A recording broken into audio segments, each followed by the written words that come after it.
sa DWIZ Pasada Balita live sa DWIZ AM Metro and Mega Manila, DWIZ News FM Regional Stations, Aliw Channel 23 at nakalive din sa lahat ng DWIZ digital accounts kasama ang magbibigay ng kakaibang drive sa umaga, John Ibanez.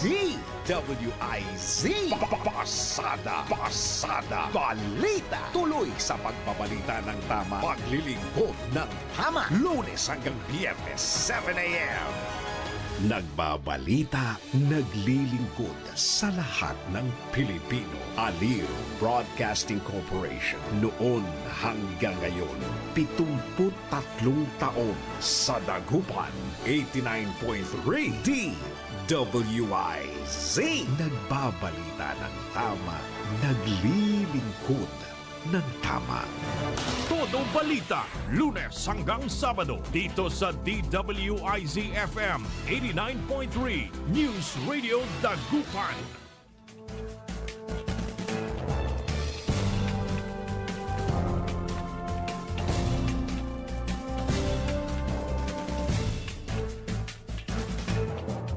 Good morning mga kaibigan. Naimbag nga bigat kanyayo amin na po.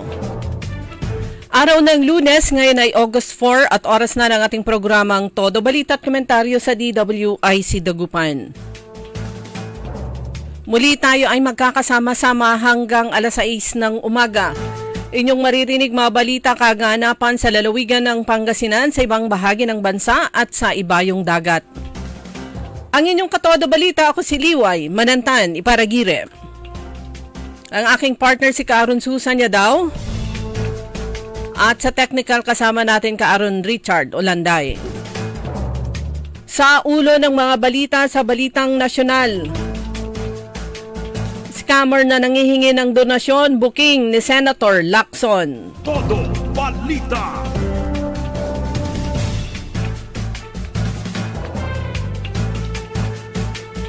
Tanggalin ang 4-piece pangkabuhayan ng ibigay. Ito ang nais naman ni Senator Erwin Tulfo. Todo balita. 5,000 pesos hazard pay sa prosecutors na humahawak ng high-risk case. Tatanggapin na nila. Todo balita. Sa balitang lokal,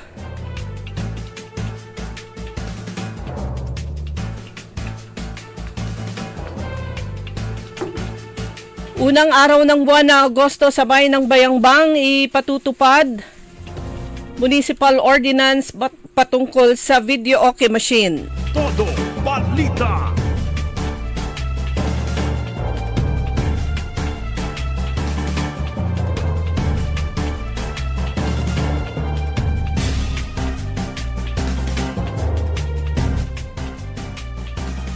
Basic massage skills training hatid ng pamahalang panlalawigan ng Pangasinan sa mga persons with disability.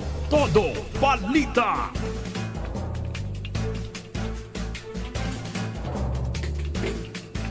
Sa balitang pampalakasan, tanso hinataw ng alas sa CV League. Todo balita. At ngayon sa detalye ng ating mga balita. Nagbabala si Senator Panfilo Ping Lacson itong linggo laban sa mga scammers na humihingi ng donasyon para sa mga nasalanta ng kalamidad, kabilang ang epekto ng bagyo at habagat.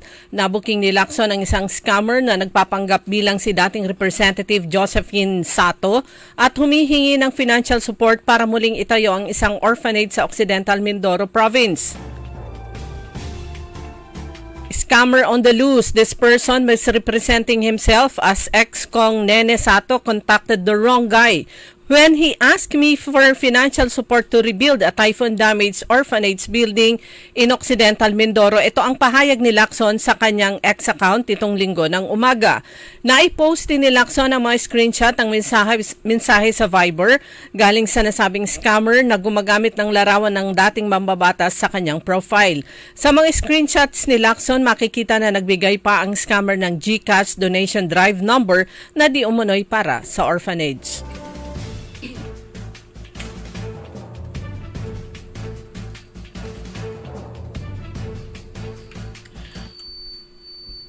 Nagpadala ng aircraft ang Philippine Coast Guard nitong linggo upang manmanan at pagsabihan ang Chinese research vessel malapit sa Cagayan na illegal silang pumasok sa teritoryo ng Pilipinas. Inutos ni Admiral Ronnie Hill Gavan, PCG Commandant, ang pagpapalipad ng aircraft upang magsagawa ng Maritime Domain Awareness o MDA patrol dahil sa presensya ng research vessel na Xiangyang Hong 05 na naispatang nasa 37 nautical miles mula sa baybayin ng Santa Ana, Cagayan. Nag-issue rin ng radio challenge ang PCG na sa barko ng China pero hindi sila sumagot. Ang Xinyang Hong 05 ay umalis galing ng Guangdong, China noong June 5 patungo sa West Philippine Sea. Pumasok ito sa Philippine Exclusive Economic Zone noong June 7, approximately 130 nautical miles mula sa Burgos, Ilocos Norte, at pagkatapos ay umalis ito noong June 9 upang pumasok muli sa EEZ last July 31 ayon pa sa PCG. Nakatakdang magtungo sa India si Pangulong Ferdinand Marcos Jr. ngayong araw para sa 5 araw na state visit. Sinabi ni Assistant Secretary Evangeline Ong Jimenez Dukruk ng Office of Asian and Pacific Affairs na 6 na kasunduan ang inaasahang mabubuo sa nasabing pagbisita. Kabilang sa mga kasunduan ang kooperasyon sa batas, culture, science at technology at marami pang iba. Layunin din ng pagbisita ang higit pang palakasin sa partnership ng Pilipinas at India at kapwa maging aktibo ang dalawang bansa sa mga oportunidad para sa mas malakas na security, economic, science and technology at people-to-people cooperation.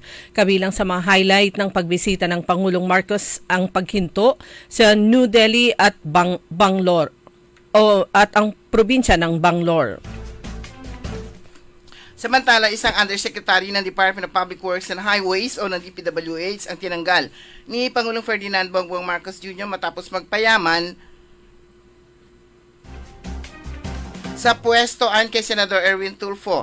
Sinabi ni Tulfo, dating miyembro ng gabinete ni Marcos, matapos tanungin sa isang panayam kung opisyal ng DPWH na natanggal sa gitna na isinasagawa investigasyon sa mga kontrobersyal na flood control project. Ayon sa Senador, natanggal sa pwesto ang pinakamayamang USEC sa buong mundo. Transfer ang balita ko sa ng senador sa isang panayam.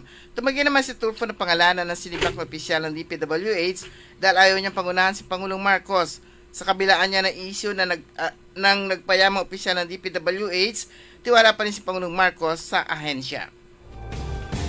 Umapila naman ang Kamara sa Senado na hintayin muna ang pinal na ruling ng Korte Suprema sa impeachment laban kay Vice President Sara Duterte bago pagbotohan na ibasura ito ng tuluyan.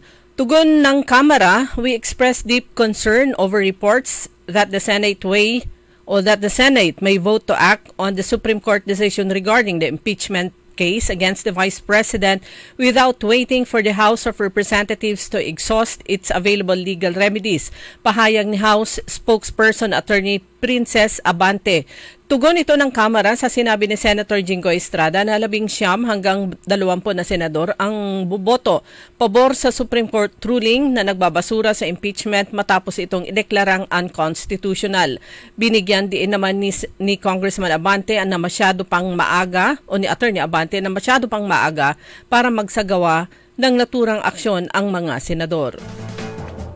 Isang 80 anyos na retiradong journalist ang kasalukuyan nakakulong sa Muntinlupa Police Station ayon sa Facebook post ni columnist Ramon Tulfo nitong linggo, Agosto 3. Si Gloria Jane Bailon, 80 anyos, isang retired journalist, ay nanghihimas ngayon ng rehas mula sa Muntinlupa Police Station dahil lang sa isang napakalit na bagay, ani Tulfo. Nakasagutan naman ni Gloria Jane Bailon ang 35 anyos na si Marlene Raico sa loob na isang bus. Nagreklamo si Raico sa mga pulis matapos umano siyang tawagin ni Bailon na idiot at bird-brained. Ayon pa kay Tulfo, sinabi ni Bailon na wala siyang nakitang kapansanan kay Raico maliban sa pagiging malakas sa pulisya. Nagsimula raw ang tensyon na makisali si Raico sa usapan ni Bailon at isa pang senior citizen. Bagamat wala naganap na pisikal na pananakit, kinaladkad palabas ng bus si Bailon na mga responding police na pinamumunan ni Captain Roslyn Herman. Napunit pa raw ang damit na matanda habang inaaresto. Tatanggap ng 5,000 pesos hazard pay kada buwan ang mga public prosecutors o mga piskal na nalalagay sa panganib ang buhay dahilan sa mga hinahawakang high-risk na mga kaso. Ito'y sakaling mapagtibay ang House Bill No. 2664 na muling isinulong ni House Speaker Ferdinand Martin Romualdez na naglalayong mabigyan ng 5,000 pesos hazard pay ang mga piskal na humahawak ng mga delikado at sensitibong kaso na may kaugnayan sa terorismo, iligal na droga, katiwalian, money laundering at iba pang high-risk offenses. Binigyan din ni Romualdez ang mahalagang papel ng mga pampublikong piskal sa pagpapatibay ng rule of law. Sa halip na parang limos ang binibigay ng pamahalaan sa mga mahirap buwan-buwan sa pamamagitan ng Patawid Pamilyang Pilipino Program o 4Ps, pangkabuhayan na lang ang dapat na ibigay. Ito ang mungkahin ni Senate Senate Social Justice, Welfare and Rural Development Committee Chairman Erwin Tulfo para matuldukan at hindi na maabuso ang programa ng ilan.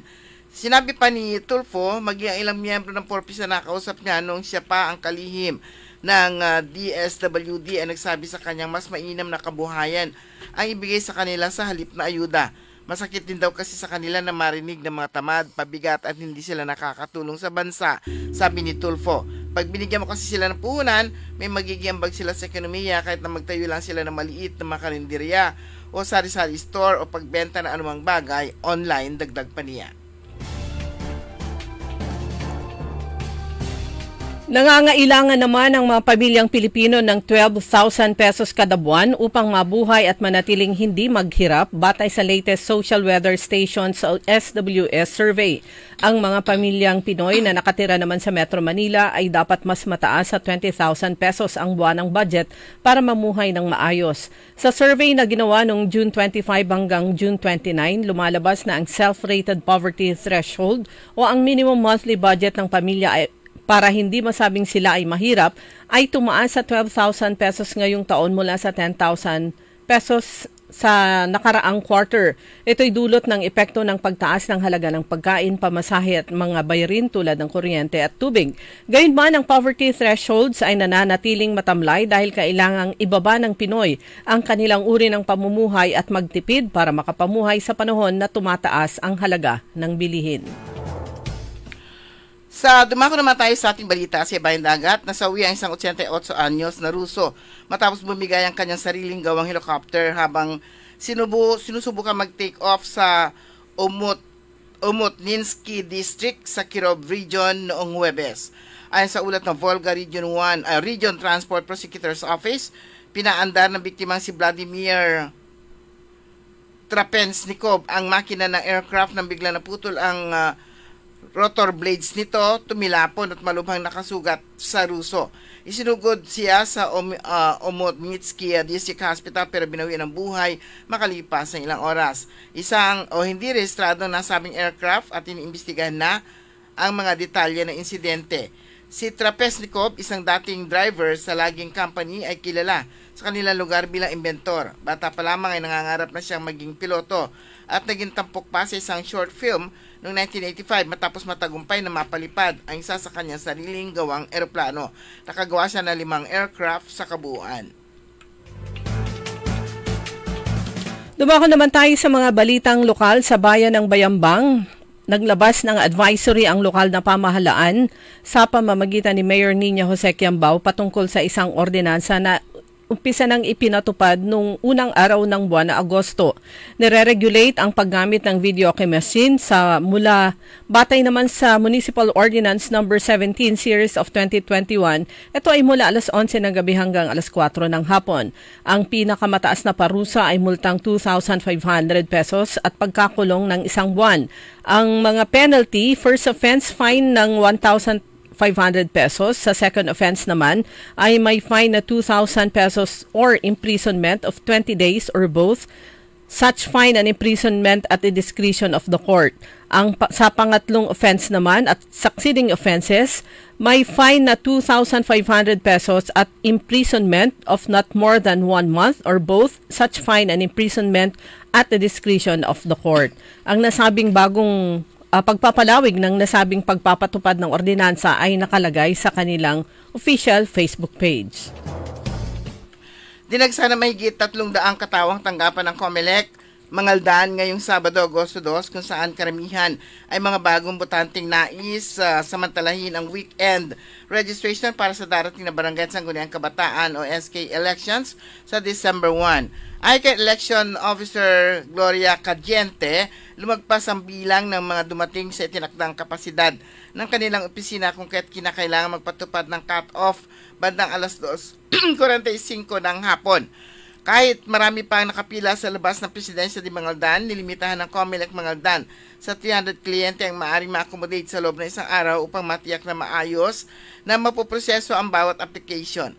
Bukas ang COMELEC Mangaldan mula alas 8 hanggang alas 5 ng hapon kahit Sabado at Linggo hanggang Agosto 10. Layunin na inisyatibong ito na gawing mas accessible ang pagpaparehistro lalo na sa mga first-time voters at sa mga sektor na kadalasang nahihirapan sa weekday schedules.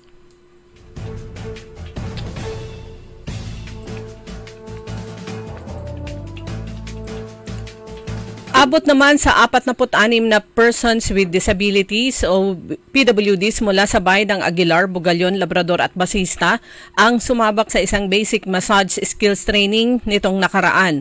Ang libreng skills training ay hatid ng pamahalaang panlalawigan ng Pangasinan sa pamumuno ni Governor Ramon Gico III at naisakatuparan sa tulong ng Provincial Employment Services Office o PESO, katuwang ang Technical Education and Skills Development Authority o TESDA Pangasinan. Bukod sa libreng training, nabigyan din ang bawat PWD ng toolkits na kanilang magagamit. Layunin ng nasabing programa na matulungan ang bawat PWD sa Pangasinan na magkaroon ng magandang hanapbuhay.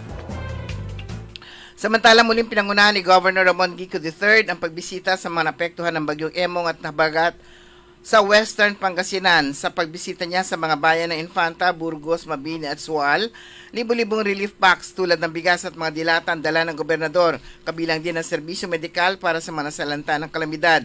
Katuwang ang Dasul Community Hospital, Bulinaw Community Hospital at Western Pangasinan District Hospital sa paghatid ng serbisyong kalusugan.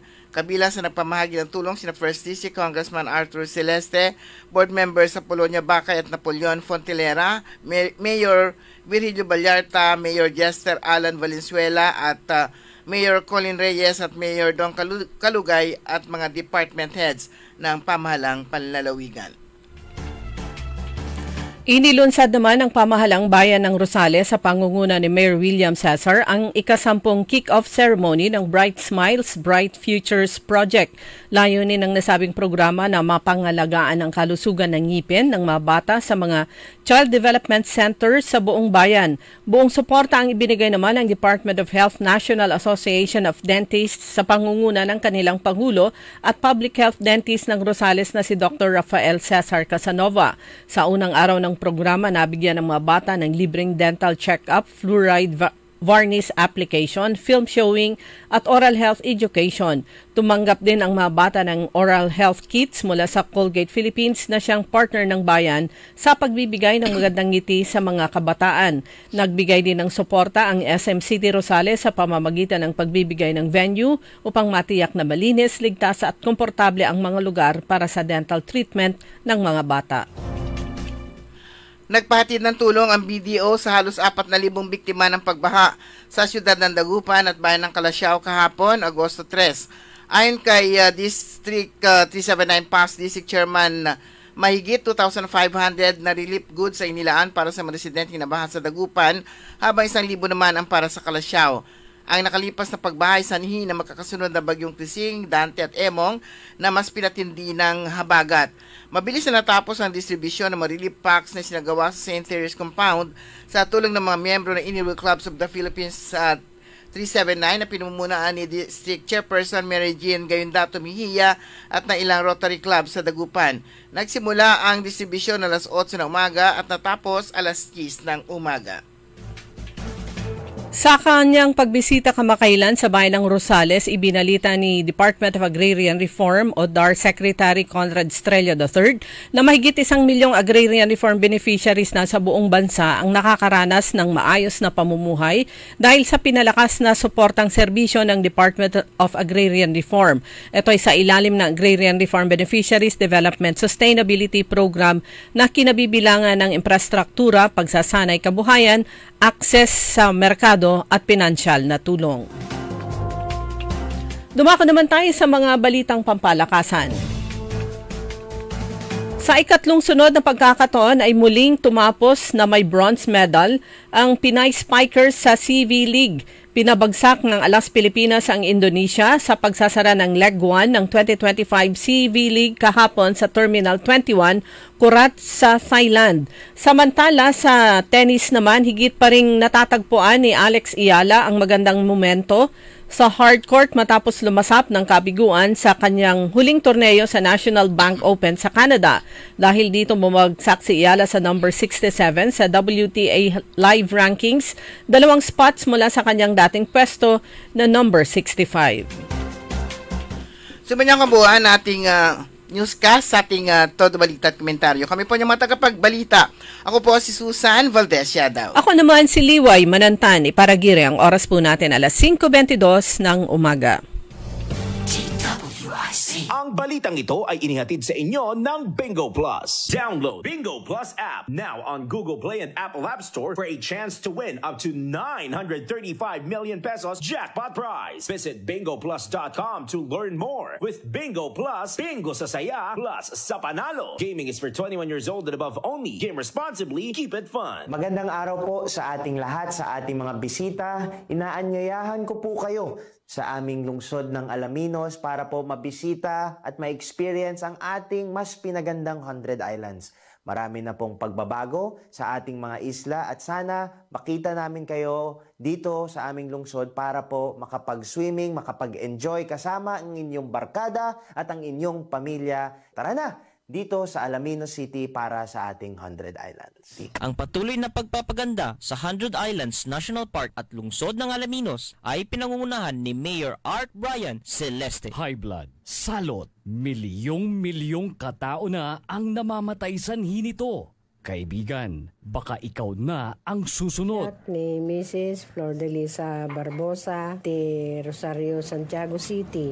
Agtawenak ti 63. Manungatawan nga aglutluto ako, tada karindiriyak. Mariknak agpipikal. Ti imimak iso nga nangagak ti radyo, dato'y agas nga pao di arko. Pinadas ko. Mayat ti epekto na. Do'ti food supplement nga napadpadasa ko. Awan ti epekto na. Dato'y pao di arko, idi nagtumarak, manungal daw lang, han nga agpipikal ti imakon. Awisen kay nga mangpadas, tapno maikatmat, dagita rik-rik na inyo, saksakitin nyo. Kaya kaibigan, buhay mo'y ingatan. Mag-Aldrich Pau di Arco Herbal Capsule na para kalusugan mo ay garantisado.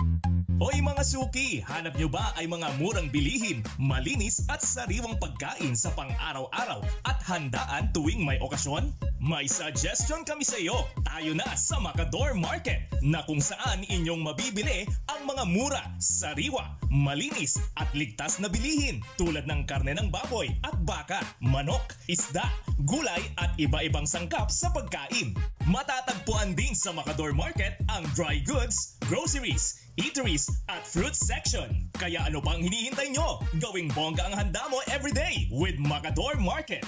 Macador Market is open from 4 a.m. to 8 p.m. Visit us at Macador Market, Galvan Street at Zamora Street sa downtown Dagupan City. DWIZ Liway Manantan at Susan Yadaw sa Todo Balita.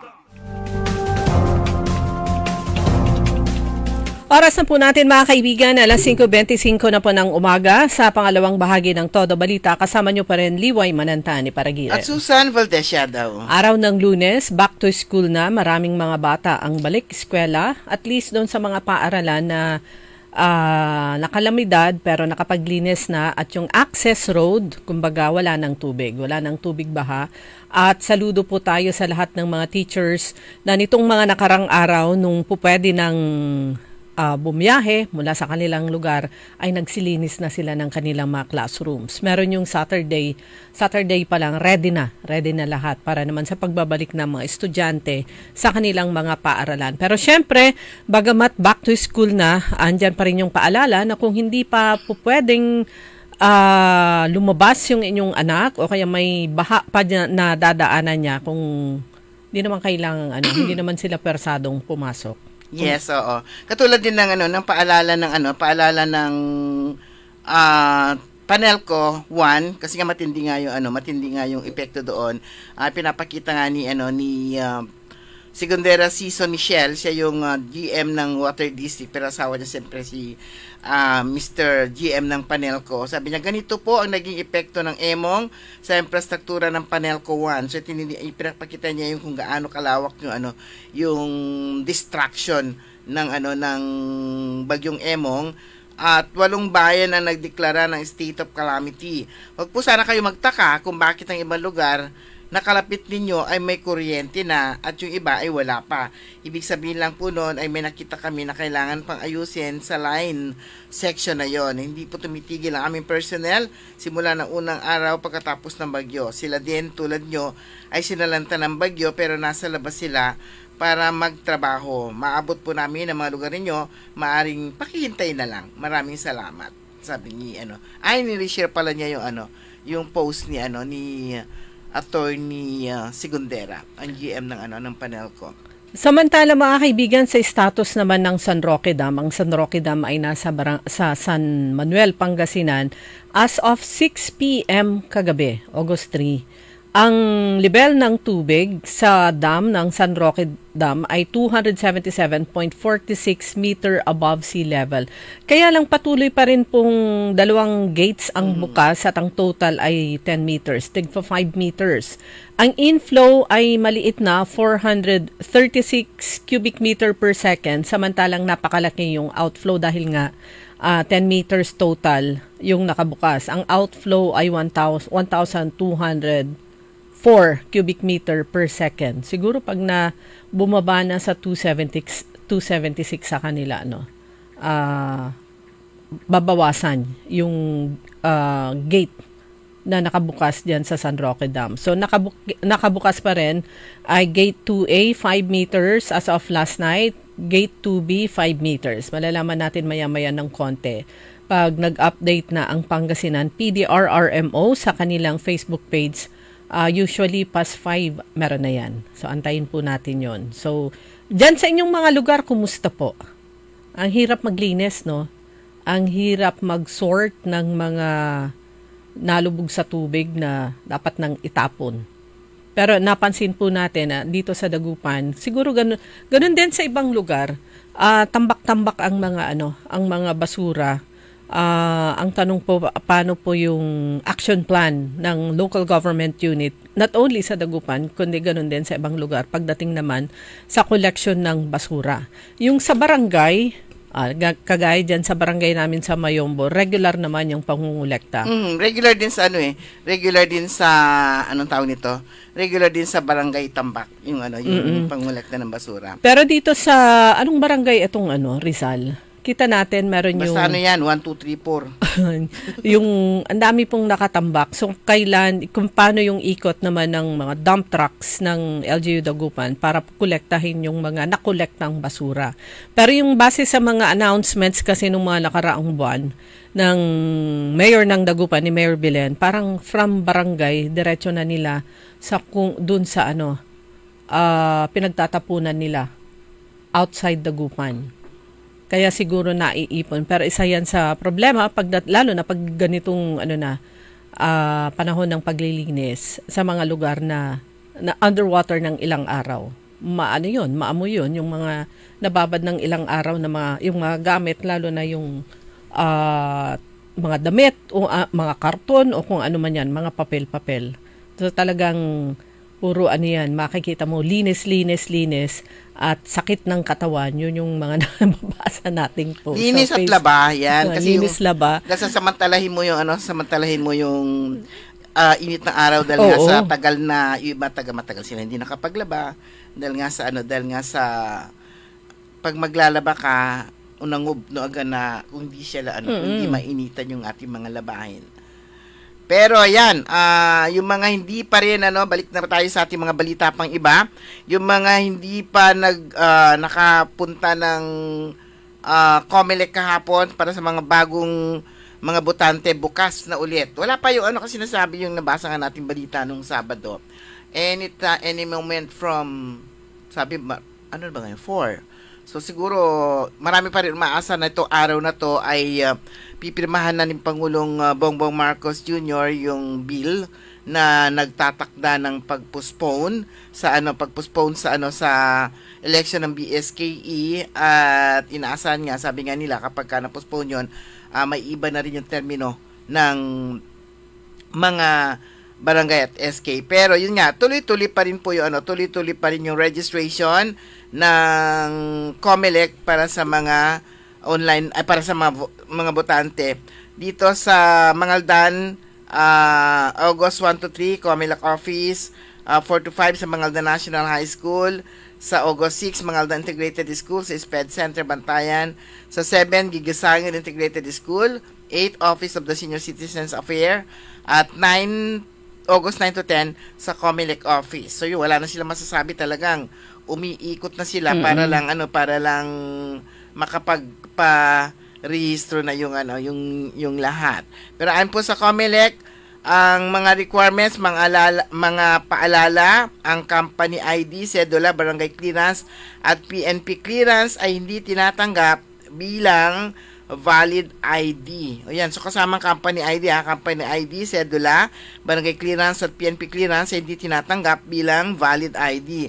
So bibigyan ng prioridad ng mga senior citizens, PWD at pregnant women. Para sa mga mag-eedad 15 anyos sa December 1, 2025, ibig sabihin, pa lang sila ngayon, 14, maari na rin po magparehistro. 14 pa lang sila pero magki-15 na sila. Sa December 1, 2025, pwede na rin silang magparehistro. Para sa voter registration, magdala ng valid requirement na may updated address at photocopy na isa sa alinmang mga sumusunod. Isa lang PhilSys National ID Card, Postal ID, PWD ID Card, Student's ID Card or Library Card signed by the school authority, Senior Citizens ID Card, LTO Driver's License or Student Permit, NBI Clearance, Philippine Passport, SSS or GSIS ID or other UMID card, IBP ID card, Professional Regulatory Commission or Certificate of Confirmation issued by the National Commission of Indigenous People o NCIP para sa mga members ito ng ICCs or IPs or any other government issued valid IDs. Para sa mga magpapalit ng pangalan or status, marriage contract or court order with certificate of finality. Para sa correction naman ng entry, birth certificate ang kailangan. Hindi sila tumatanggap ng no transfer of registration. Ayun. Karapatang bumoto, simulan na, magparehistro na. Ayan. Registration lang, walang transfer. At yun nga po, hanggat hindi po napipirmahan yung batas patungkol sa postponement at sa new schedule ng barangay at SK elections, mananatili pong ginagawa at sinusunod ng LTO, ng COMELEC kung ano man yung kanilang calendar of activities. So magparehistro na para no problem. Lalo na barangay election niya, yung mga gustong-gusto nyong i-boto later na para barangay kagawad, SK officials, ayan po yung pagkakataon. And nabanggit kanina ang LTO, may may laman po ng Facebook nitong mga nakarang araw, yung isang malagim na insidente doon sa somewhere sa Mindanao. 3 estudyante ang namatay, lulan ng motorsiklo. Unang namatay yung 2 kaklase niyang babae. Namatay sila on the spot. Samantalang yung driver naman, yung kaklase nilang lalaki, namatay siya later on sa ospital. At nalaman na yung bata, batang estudyante na lalaki, wala siyang driver's license. Yung motor na gamit nila, hindi rin rehistrado. Kaya puspusan na naman yung pagpapaalala. Always naman nagpapaalala ang Land Transportation Office patungkol sa pagkuha ng lisensya. Dapat kung sino man ang magdadrive, ano man yung kanilang idadrive, yan may motor, jeep o 4 wheels, kailangan merong lisensya. Madali lang naman kumuha ng lisensya. Pero syempre, kailangan maipasa mo yung exam. Lalo na, back to school na naman ang karamihan ng mga bata. At alam po natin, meron yung mga estudyante, lalo na sa high school, lalo na sa junior, senior high school, na ang kanilang service ay motor. Mga magulang, make sure na yung anak nyo ay may lisensya at pwede na siyang mag-drive sa edad niya. At pangalawa, yung drive nila, lalo ng motor, ay nakarehistro naman. At risk kasi, high risk itong mga bata dahil pag andyan sila sa kalsada, yung parang galing-galing nilang mga driver. Parang gustong-gusto nila yung lumilipad yung motor nila. Ang tingin ko sana para sila ipis. Kung saan sila lumulusot. Yung kahit naliit lang na space yan, para sila mamadali. Nagmamadali pa yung iba nga sabi, parang, ba't ka ba nagmamadali? Hinahabol mo ba si kamatayan? Lalo na yung mga bata, meron yung mga bata na talaga aggressive sila. Pero yung mga kapag medyo may edad na parang si Richard, ganun, medyo maingat na yan sa pagdadrive. At saka ano pa yan, yung iba, umpuslit iran umpaway na early evening. Kasi dun sa mga bagong mga kalsada na hindi pa bukas, nagkakarera sila doon. Katulad niyan sa may Kalasyaw ba yan? Santa Barbara? Kalasyaw. Yung tawag na doon? Bypass. Yung mga bagong gawang bypass road na hindi pa bukas dahil hindi pa totally tapos, ay gabagabay dadtan. Nagkakarera po sila. Minsan-minsan nagkakaroon din yata dito sa Divinesia Expressway. So yun po, ang LTO, sabi po nila ay even pag Saturday, bukas sila eh. Pero speaking about LTO, ang sabi po dito ay yung mga, lalo na yung mga motor, hindi pa nila nakukuha yung kanilang yung plaka. Pumunta lang po sa LTO office at itanong nyo kung meron na yung plaka nyo dahil ang sabi dito ay meron na. Pinabilis ang pamamahagi ng plaka alinsunod sa utos ni Pangulong Ferdinand Marcos Jr. bilang tugon sa pananalasa ng bagyong Emong. Dahil nitong nakaraan, dahil sa mga bagyo at habagat, yung iba na pupunta sana sa LTO para kunin yung kanilang plaka, ay hindi sila nakabiyahe, hindi sila nakapunta. So, ang sabi po dito, lahat ng plaka available na. Ito, at meron ding, buksan nyo po yung Facebook page ng LTO Dagupan City District Office. May step-by-step paraan kung paano magagawin para tanong nyo kung available na. Track and deliver your driver's license and plate number. Nagde-deliver din ang LTO pero depende sa lugar na Hindi naman pwede yung liblib na liblib. Dahil ang nagde-deliver ay yung kanilang staff mismo pag Saturday, Sunday. Isinisiksik nila sa kanilang oras. Additional public service. Okay, oras na po natin mga kaibigan. 5:39 na po ng umaga. Babalik po tayo pagkatapos ng ilang paalaala. Ladies and gentlemen, the new face of your favorite restaurant in Dagupan City. The original party place in town. The Music Warehouse Club Dagupan City. No need to go to Manila's top bars like Silo and BSK Club. Dagupan has it all. Fully air-conditioned with free entrance, free parking, and restrooms for all. Doors open at 7 p.m. Do well, live well, and dress really well. Find us at Paris Street, Barangay Pogo, Chico. Contact us at 075-522-2617. Reserve your tables now. High blood, salot, milyong-milyong katao na ang namamatay sanhi nito. Kaibigan, baka ikaw na ang susunod. Ako ay si Maria Lunag ng Cordon Isabela, 16 years old. Yung asawa ko may diabetes, cholesterol, may high blood. Narinig ko sa radyo, mabisa daw yung Pau capsule. Bumili ako, pinainom ko sa asawa ko. Gumaling siya at lumakas. Kayo mga kabarangay ko, gumamit na kayo ng Pau capsule. Kalusugan mo garantisado. Kaya kaibigan, buhay mo'y ingatan. Mag-Aldrich Pau de Arco Herbal Capsule na para kalusugan mo ay garantisado. Uy Suki! Manaanap kayo na mamuran sa saliwan?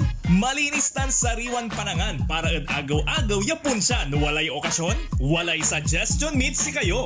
Galila at Macador Market. Yadiman, makasaliw na mamura. Sariwa, tan malinis, yasasaliwan niya karne na baboy tan baka. Manok, sira, pising, tan nanduruman Ricardo para panangan. Narumog yung mat at Macador Market susaliwan na dry goods, groceries, panangan, tan walamat sulakuan na prutas. Anthony Seren so alagaran nyo. Gawa yun nanduruma supon siya agaw-agaw at Macador Market. Lukas agaw-agaw sa Macador Market. Manlapod alas 4 at palbangon. Hanggang alas 8 yalabi. Bisita kila at Macador Market. Galvan tan Zamora Street. Jad Downtown at Syudad na Dagupan. DWIZ Liway Manantan at Isusan Yadaw sa Todo Balita.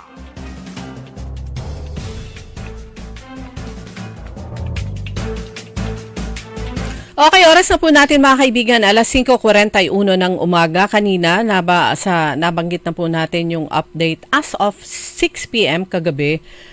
San Roque Dam status update mula sa Pangasinan, PDRRMO. Ito, na-post na nila yung update as of 5 a.m. ngayong araw, Monday. Ang level na ay mababa na 275.21 meter above sea level. Ang inflow ay 300 cubic meter per second. Ang outflow ay nabawasan na rin, 825 cubic meter per second. 2 gates ang bukas. Titignan ko kung saan yung gaano kalaki yung nakabukas na gates. So, yun pala yung nakalagay dito, 2 gates open. So, bukas pa rin? Bukas pa rin siya. Siguro yun pa rin 5. Pero konti na lang yung outflow at bumaba na dun sa 275.21 na lang siya. Mm-hmm. Baka in anticipation pa rin yan sa mga inaasahan pa rin po na pagdating ng mga bagyo. Kasi ngayong Agosto, ayon na rin doon sa kanilang mga doon sa research natin. Kung ilang tropical cyclones pa ang inaasahan po na papasok dito sa ating bansa. Monthly, itong buwan ng August, 2 to 3. 2 or 3. September 2 or 4. October 2 hanggang 4. November monthly 2 or 3. It's December 1 or 2. Tapos hanggang January, pwedeng wala o pwedeng merong isa. Ayun. Ayun pa rin ito sa ng pag-asa. Taya ng pag-asa. So, ganun pa rin. Marami pang inaasahan mga bagyo. Pero sana, kasi ito July, kapapasok ka lang ng unang pa lang yun, para ABC. Pagpasok pa lang ng C, na kagad CDE. Na kagad. Sunod-sunod yung tatlo. Distractive na sila kagad. Sana na lang, nauna na sila. Kumbaga sa unahan yan Di ba meron yung, kumbaga sa parada, kanta. Pero ang tahimik nung Typhoon Dante, pero si Emong nag-overtake at humataw. At grabe yung, yung iniwan niyang, sira sa Western Pangasinan and La Union. Doon sa Western Pangasinan may mga areas na inuna na katulad sa poblasyon. Yun yung may mga kuryente na, pero sa mga ibang lugar talaga matindi yung matindi yung hagupit nitong si Emong. Wala tayong kamalay-malay dito sa dito sa Central Pangasinan na ganung katindi yung yung dinaranas o yung hagupit ng bagyong Emong sa ating mga kababayan diyan sa Western Pangasinan. So halos buong Western Pangasinan na first district talaga yung affected ng bagyong Emong. So ganun siya kalakas. Pero parang meron siya may barrier. Pagdating ng second, tahimik na siya. Mm-hmm. So first district lang talaga yung kanyang hinagupit. So, Lunes, may regular session ang Sangguniang Palalawigan plus syempre yung Monday flag raising program, ceremony, na kung saan dapat ang mga empleyado ay umattend sila sa mga Monday flag raising program. Diyan sa Kalasyaw talagang required sila at in-adjust pa yung oras to 8 o'clock. Pero syempre baka excuse naman yung andun sa mga hanggang sa kasalukuyan lubog pa yung kanilang mga bahay. May ilang barangay pa rin dyan sa Kalasyaw and even Dagupan City na lubog pa sa tubig, baha ang bahaging ng barangay. Actually lahat na LGUs required yan at saka mga national agencies required sila magsagawa ng flag raising ceremony. Kaya nga yung iba sumasama sila sa LGUs. Makikita mo hindi lang yung mga empleyado ng LGU kundi nandoon na rin ng PNP at saka mga iba pang mga ahensya na sumasabay na sa isinasagawang flag raising ceremony. Yung iba naman meron sarili, yung iba nakikisama na sa LGU. At kapag merong mga bahang ganyan, nire-remedyohan na nila, yung iba kanya-kanya na sa bawat departamento. Sa opisina na lang nila. Basta sagawa sila ng makapag-comply. Dito nga po, requirement nga po ito pagsasagawa nga po ng flag raising ceremony every Monday po yan. Pero syempre, kahit na okay na po sa ilang lugar,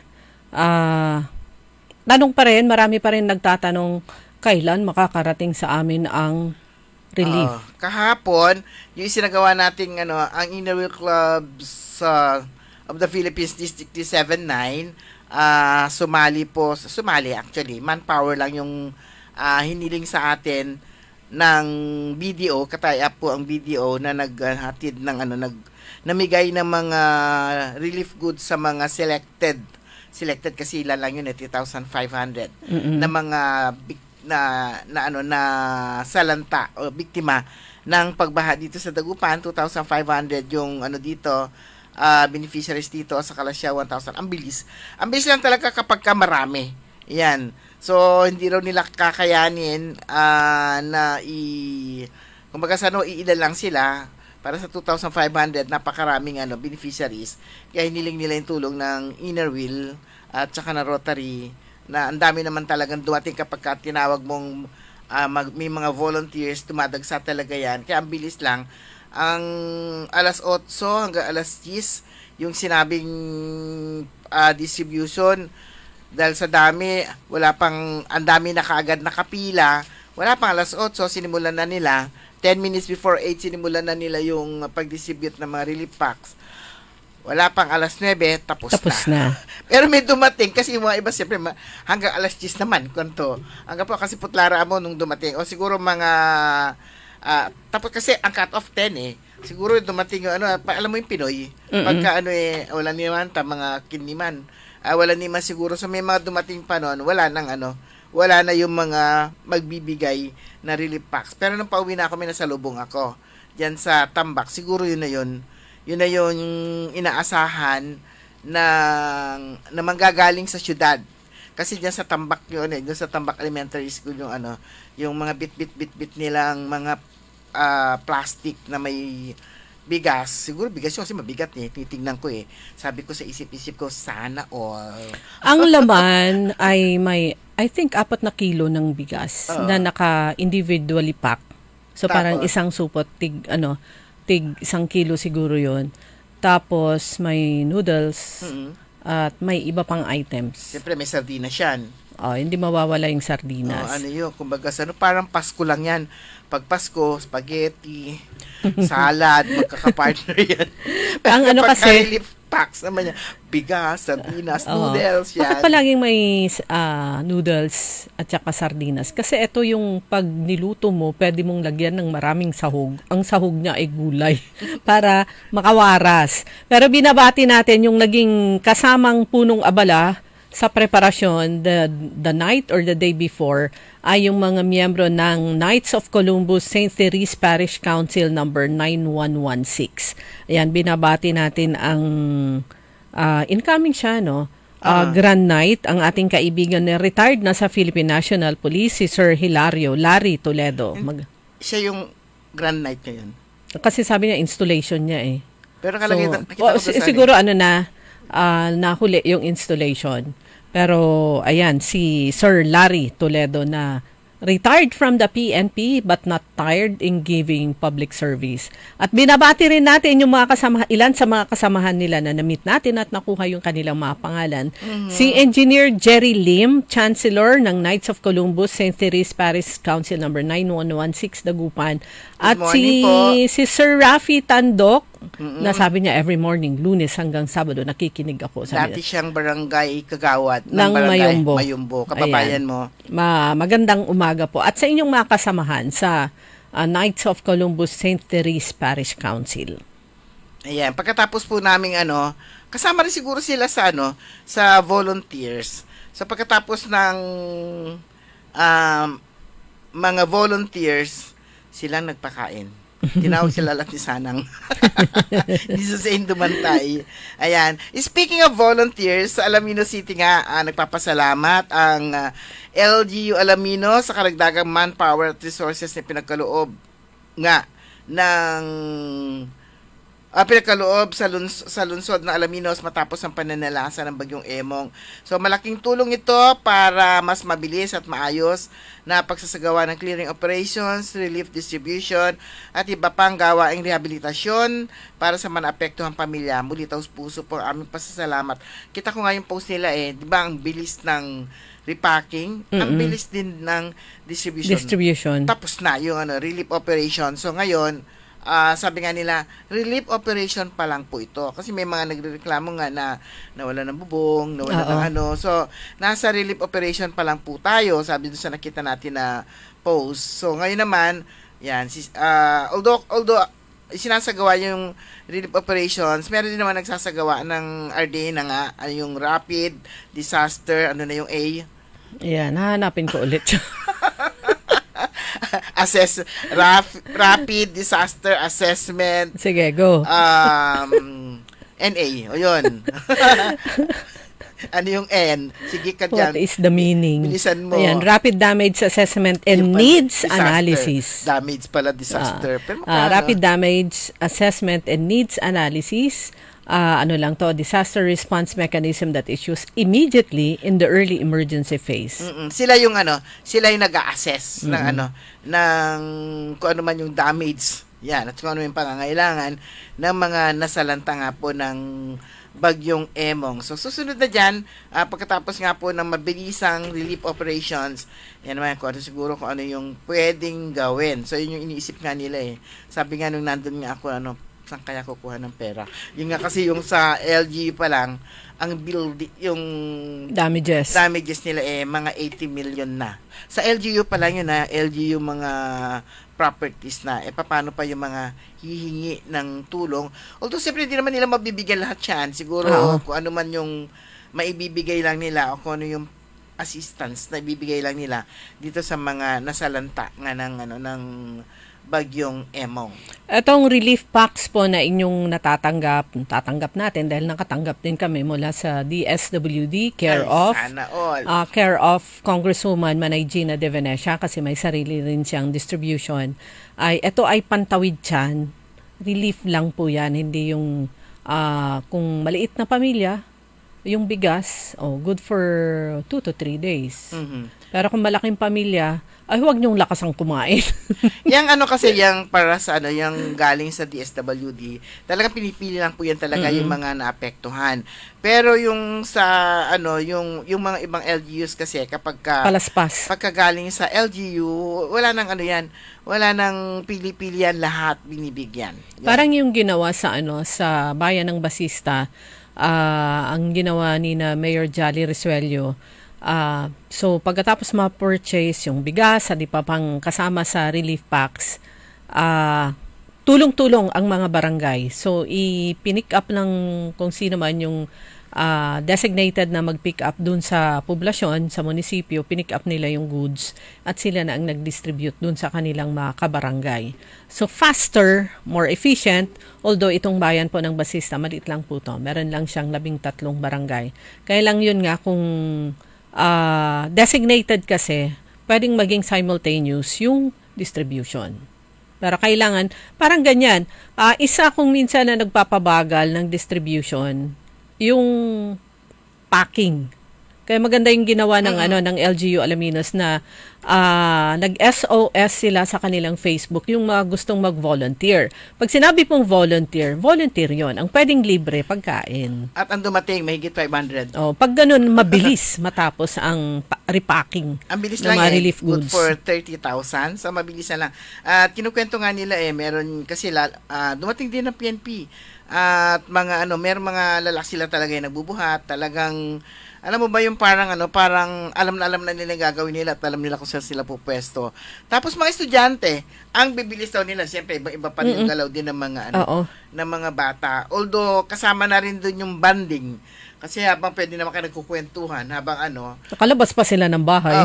Boring naman boring naman kapag wala kang kausap na ka lang, seryoso. Ibang-iba rin naman yung maganda rin yun kasi parang yun nga, nakalabas ka kasi nga bumabagyo, may magagawa ka kaysa naman nandun ka lang sa bahay na nakatunganga, lalong-lalo na walang kuryente, wala silang hindi sila makapag-Facebook, ayun. So, yung may chance pa silang makapag-charge ng kanilang mga cellphones. So, ang bilis.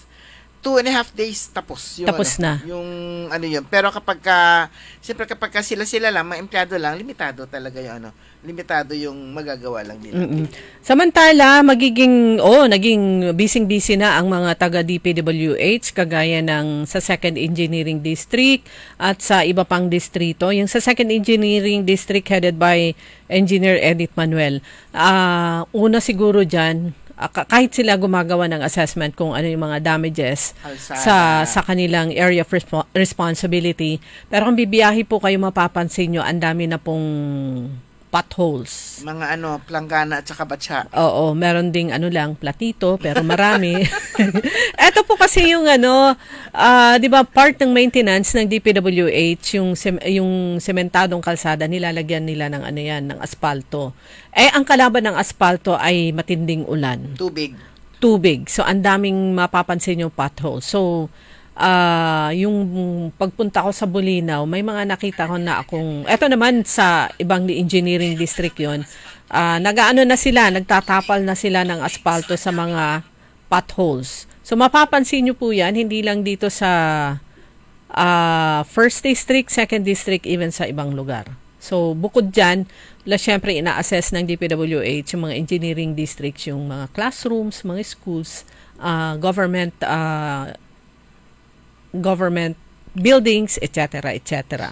Ayan, kakasimula pa lang po ng pagpasok ng pagpasok ng mga bagyo. Ayan, kakasimula pa lang ng pagpasok ng bagyo, matindi na nga. Kaya nga yung sinasabi nga nila, ang budget ng DepEd 65 million para sa buong para sa mga repairs and maintenance ng mga DepEd properties. 65 million sa buong Region 1 na yun Pero dahil nga sa tindi ng 1st District pa lang 61 million na. Pero siyempre, hindi naman ibibigay lahat yun doon. Kung hindi siguro parang magkakapatid niya na, kukuha tayo, pagbingay-bingay natin pagkasyahin natin dito. Kasi marami kayong magkakapatid. Bingay-bingay. Pero yung mga throwback sa Facebook, yan maganda yung magpo-post ka ng pictures. Parang yan ang pinaka-album mo. So, throwback even as far as 12 years ago. Pero yung nakita ko, mga 21, 2022, ang throwback ay Brigada Eskwela. Kasi that time, ang umpisa ng pasukan ay September, na-move ng September. Pero ito ngayon, nag-umpisa pasukan nung June, umpisa ngayong taon. Pero itong mga panahon na to, lalo last week, hindi Brigada Eskwela. Sort of Brigada Eskwela na rin kasi kailangang maglinis dahil sa nalubog sa baha yung mga classrooms. Lalong-lalo na yung mga iba na ginamit sa evacuation centers. Nitong nakalipas na tawag nito? Yung mga nag-evacuate. Pero bago makalimutan, napapasalamat ang LGU Alaminos sa LGU Kawayan City at Isabela DRRMO, Provincial Government ng Pangasinan. Yung mga kapatid. LGU Bayangbang, Pangasinan DRMO, LGU San Carlos City, Pangasinan DRMO, LGU Santa Barbara DRMO, Lawak DRMO at saka Villasis DRMO na tumulong nga sa clearing operation ng Alaminos City. So ganun karaming dumating. Ibig sabihin, ganun katindi yung kinakailangan i-clear diyan sa Alaminos City. Pero pa yung mga ibang mga munisipalidad na dumarating din yung kanilang mga kapatid sa disaster rescue and response operations. Ayan, announcement ng LGU San Carlos City, Pangasinan, may pasok na all levels. Palagay ko ganun din dito sa Dagupan City dahil yung post ni Mayor kagabi, may baon. So, ibig sabihin, may pasok na lahat. Pero yun nga, ulitin po natin dahil marami pa rin pong mga lugar na submerged pa yung kanilang barangay sa baha. Kung hindi kakayanin, huwag mo yung pilitin.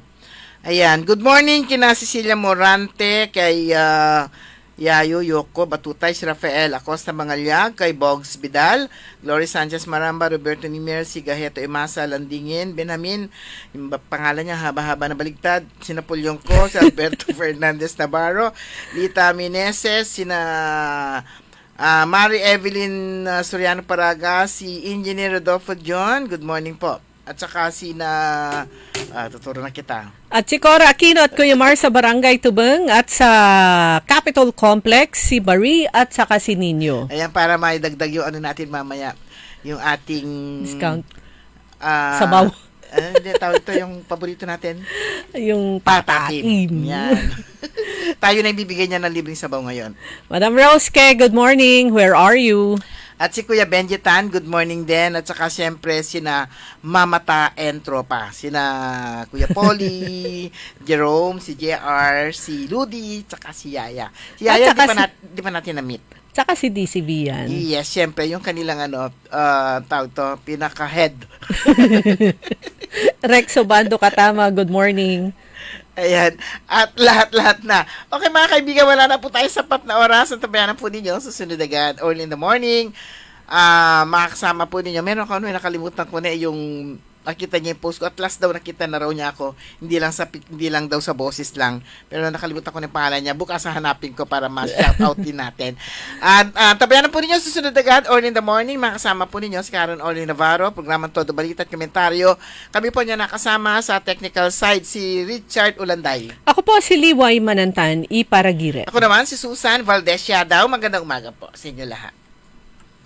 Sumain nyo ang Todo Balita, Lunes hanggang Sabado, dito sa DWIZ-FM 89.3 News Radio Dagupan. DWIZ. Ang balitang ito ay inihatid sa inyo ng Bingo Plus. Download Bingo Plus app now.